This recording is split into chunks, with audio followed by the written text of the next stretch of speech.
Okurugiriraho abatura itakera bakarutunga mu mwaka gwa 19 kandi bakatandika kurukoresa nkabeterine ubu barukurisizamu amatungo gabo bito bwa hati nibatangara kureba ngwe gomborra nenda kurutwara karutunga umwaka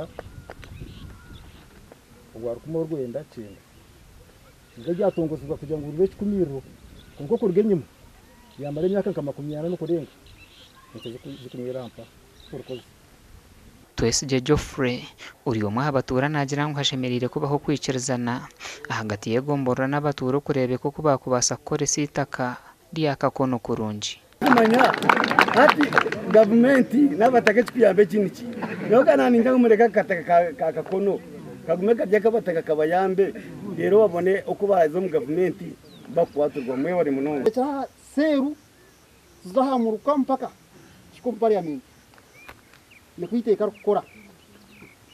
bamwe habebembezi begomborra ya rwikenero bono bagira ngo bamanya ngo itakeri neri ya government no kwikushaba abanyeshengero okutaho umunshongezi manyangwiwe kamembe wa parliament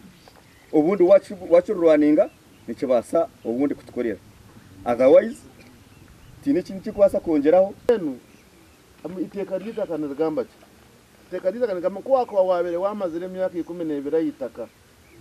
takahandikire constitution ya 1995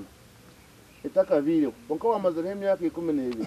hatino warakubingireho eryitaka ryawe kana baba bagihandikire nabo kamare myaka 12 hatino wakubingireho naryitaka ryaki mwene cyo nicereka ngo itaka ry'abanyankahe hati nitwetenga okugaruka wakawo mwena mukakora kibaru kweta petition mukahandike cyandiko mu kugira ngo itaka riba reportingire bakahereza igomborra bakagihereza mbeko itakera kurwanirwa niringana hectares 5 gasha kwa Simon Ayamba